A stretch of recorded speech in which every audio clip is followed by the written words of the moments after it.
नमस्कार भाइयों, life education में आपका स्वागत है। यहाँ पर टॉपिक है गुणनखंड। तो आज आप गुणनखंड टॉपिक पढ़ने वाले हैं। चलिए स्टार्ट करते हैं। यहाँ पर ये सवाल दिया गया है x² + 9x + 20 का गुणनखंड करो। तो सबसे पहले ये जो है तीन संख्या दी गई हैं, तो इनको जो है ABC मानकर हम गुणनखंड को हल कर लेंगे। चलो स्टार्ट करते हैं। ये तीन पद हैं, तो इसको मान लो A, इसको V, इसको C। तो जब ए और सी की आपस यहाँ पर जो है ए और सी की आपस में गुणा कर लो, मतलब ये सी है और ये है ए में अचर पद यहाँ पर कोई संख्या नहीं है, तो यहाँ पर एक मान लेते हैं। तो ए और सी की आपस में गुणा कर लेंगे, तो ए की गुणा 20 = 20। तो ए और सी हो गया अपना 20, लिख लो। तो 20 की ऐसे दो गुणनखंड लिखो जिसका योगफल 9 हो।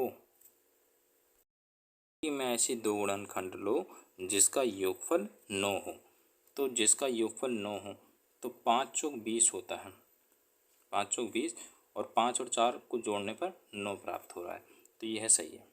तो x² + 5 + 4, इनको लिख लेंगे 5 4 x, ये है + 20। x², इनकी आपस में गुणा कर लो, 5x + 4x + 20। अब इनमें इन दो डिजिटों में इनमें कॉमन करो। कॉमन क्या, अपना x कॉमन है, तो x + 5 प्लस x, इन दो में कॉमन कौन सा है, तो यहाँ पर है कॉमन x। तो सॉरी, 4 कॉमन है, 4 कॉमन है, तो 4 के बाद आ जाएगा x, और 4 पंजा 20। गुणनखंड को चेक करने का ट्रिक है कि यहाँ पर जो ब्रैकेट में ये जो संख्या है x + 5 और x + 5, ये सेम होनी चाहिए। ब्रैकेट में जो डिजिट होती है वो सेम होनी चाहिए, तो गुणनखंड हमारा सही है। तो x + 5 और x + 4, ये है इसका गुणनखंड है। दूसरा सवाल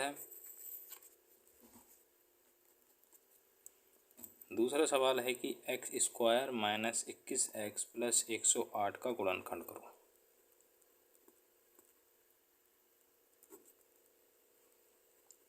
ठीक है, इसका गुणनखंड करो।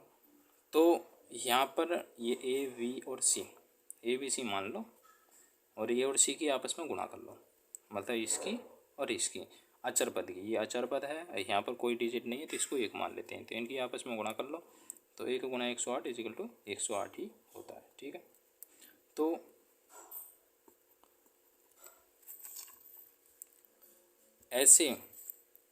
ऐसे दो गुणनखंड लेने हैं जिसका योगफल, मतलब यहाँ से योग होगा और अंतर होगा, तो यहाँ से पता चलता है ये अचर पद से आगे का जो चिन्ह कौन सा, प्लस का है, तो जिनका योगफल 21 हो।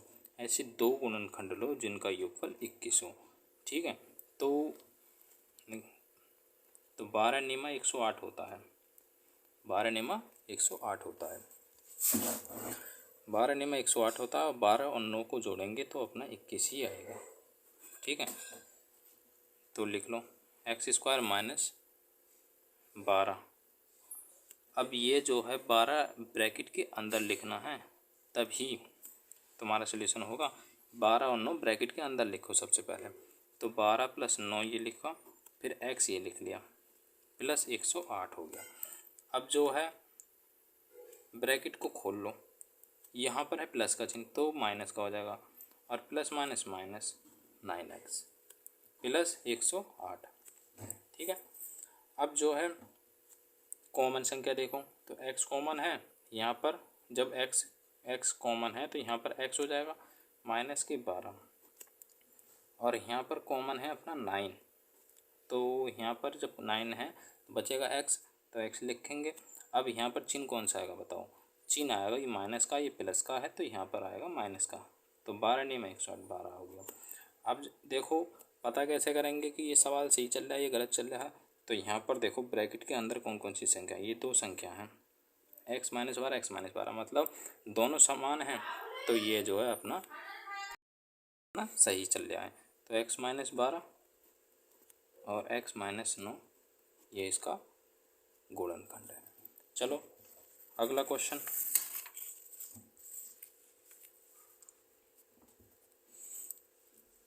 अगला क्वेश्चन है कि x square plus 5x minus के 24 का गुणनखंड करो।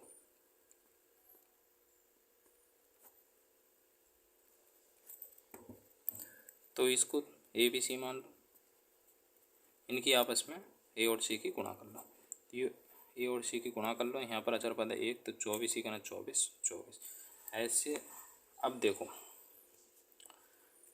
ऐसे दो गुणनखंड लो जिनका अंतर, मतलब अचर पद से आगे लिखा सिंबल कौन सा, माइनस का है। तो ऐसे दो गुणनखंड लो जिसका अंतर 5 हो, जिसका अंतर 5 हो। ऐसे दो गुणनखंड लो जिसका अंतर 5 हो।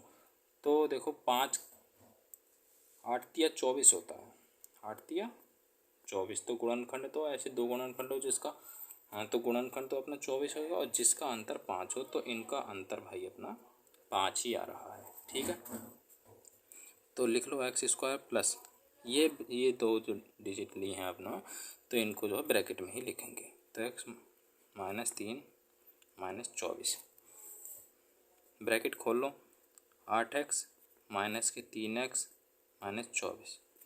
अब जो है इन दो डिजिट हैं, इनमें कॉमन संख्या देखो, तो कॉमन अपनी आ रही है x, तो x प्लस 8।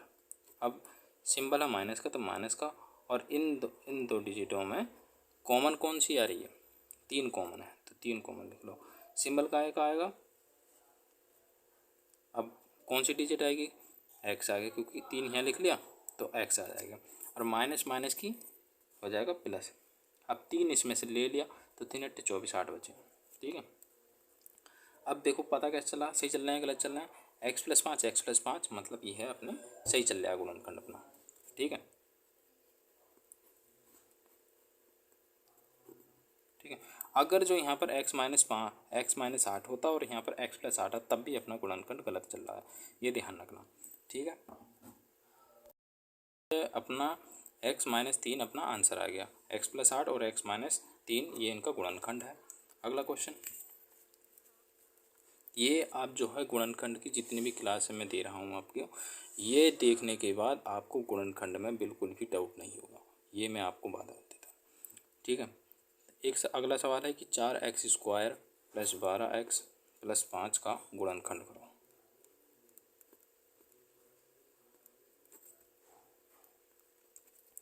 यहाँ पर इसको a मान लो, इसको b मान लो, इसको c मान लो। ठीक है, a b और c की आपस में गुणा कर लो। ये अचर पद की गुणा करते हैं, इनकी और इनकी गुणा कर लो। तो यहाँ पर पहले जो था, देखो पहले जो था यहाँ पर x square plus 5x minus 24 था, यहाँ पर ए और सी की गुणा कर रहे थे, यहाँ पर कोई संख्या नहीं थी।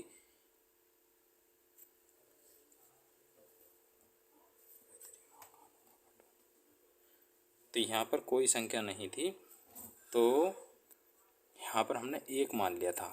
उसी प्रकार अब जो यहाँ पर ए और सी की गुणा करेंगे, तो यहाँ पर 4 दिया है तो इनकी गुणा कर दो, 4 अचर पद की गुणा कर दो, तो 4 पंजे 20 हो गया। ठीक है, तो ए और सी इज इक्वल टू अपना हो गया 20। तो ऐसे दो गुणनखंड लो जिनका, देखो अचर पद के ऐसे आगे कौन सा सिंबल है, प्लस का, तो ऐसे दो गुणनखंड लो जिनको योगफल 12 हो, जिनका योगफल 12 हो। एक बार और बता, ऐसे दो गुणनखंड लो जिनका योगफल 12 हो, तो कौन सी संख्या होगी, तो 10 दूनी 20 होता है, तो 20 तो ये हो गया, और 10 प्लस 2 ये हो गया 12, तो योगफल भी 12 हो गया। तो लिख लो 4x स्क्वायर प्लस, हम जहाँ यहाँ पर जो है 12 की जगह पर ये वाली संख्या लिख लेते हैं, ब्रैकेट में लिख लो 10 प्लस 2 और x यहाँ पर लिख लिया। ठीक है भाई, प्लस का चिन्ह ये है, 4x square plus 10x plus 2x plus 5। अब इन दो में कॉमन संख्या देखो, यहाँ पर x कॉमन हो रहा है और 2 कॉमन हो रहा है, तो 2x। अब यहाँ पर 2 ले लिया तो 2 तो नहीं 4, 2 लिख बचा, और यहाँ पर x ले लिया तो x बचा, प्लस x तो u आ गया और 2u आ गया, तो 2 पंजे 10, तो 2x प्लस 5 बचा। और यहाँ पर कोई इन दो में कौन सी संख्या कॉमन है, कोई भी संख्या कॉमन नहीं है, तो यहाँ पर हम 1 लिख लेंगे। जब कोई संख्या कॉमन नहीं है तो हम 1 लिख लेते हैं। हाँ, 1 हमने क्यों लिखा अभी बताता हूँ मैं।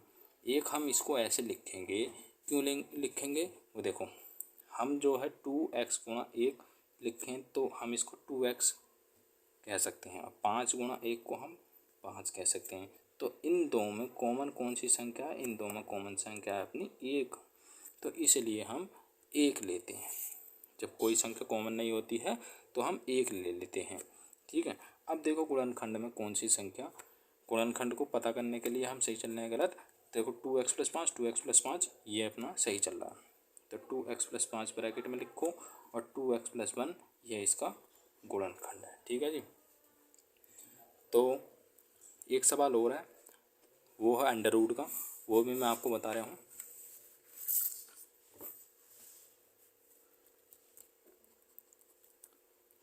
√3x² + 10x + 3 √3 इसका गुणनखंड करना है। ठीक है जी। चलो स्टार्ट करते हैं। यहाँ पर ए बी सी मान लो और ए इनकी और इनकी आपस में गुणा कर लेते हैं। तो ए और सी की अचर पद की, तो √3 ये है और यहाँ पर है 3 √3। तो देखो भाई यहाँ पर √3 और √3 3 हो जाता है। मतलब इसका मतलब है 3 आधा और 3 आधा, तो पूरा 3 हो गया। तो ये और ये तो हो गया 3, तो 3 लिख लो। एक ये हो गया 3, तो ये क्या हो गया? 9 बन गया। ठीक है, ये हो गया 9 बन गया। तो लिख लो √3x² प्लस ऐसे दो गुणनखंड लो जिनका योगफल 10 आ जाए। जिनका योगफल 10 आ जाए मतलब जोड़ने पर 10 आ जाए। तो 10 आ जाए तो 9 का ना 9 और 9 + 1 10 हो रहा है। ठीक है, जोड़ने पर 10 आ रहा है और गुणनखंड करने पर 9 हो रहा है। तो लिख लो, मतलब 10 की जगह पर 9 + 1 लिख लो। 9 + 1 प्लस, ठीक है। अब जो है ये लाइन लिख लो, ब्रैकेट खोल लो।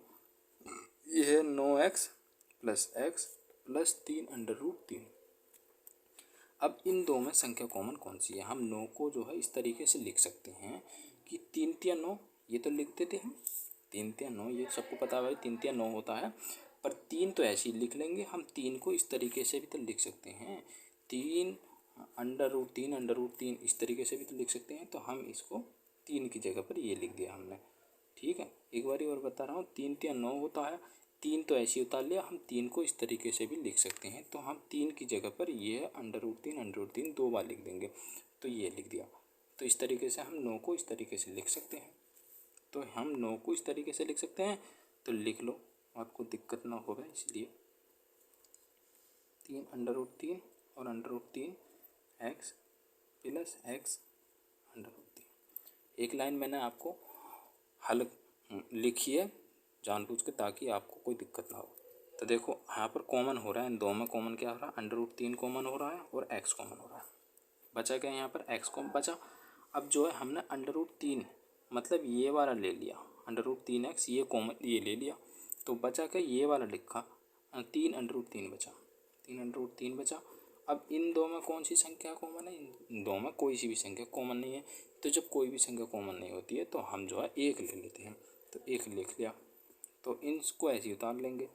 अब देखो भाई हमारा गुणनखंड सही चल रहा है गलत चल रहा है, इसका पता ऐसे लगाते हैं। ब्रैकेट में ये संख्या x + 3 √3 और ब्रैकेट में यहाँ पर भी x + 3 √3 है, तो मतलब ये संख्या सेम है, तो अपना आंसर सही चल रहा है, सही आ गया अपना। तो इनको उतार लो, x + √3 ये वाला, और जो है बचा हुआ √3x + 1 ये है, यहाँ पर लिख लेंगे। तो यह है आपका आंसर।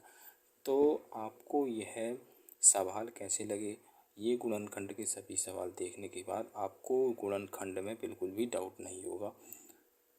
तो हमारे चैनल को सब्सक्राइब करें, लाइक करें, कमेंट करें, और ऐसी वीडियो देखने को लिए हमारे चैनल को सब्सक्राइब करें। जय हिंद, जय भारत।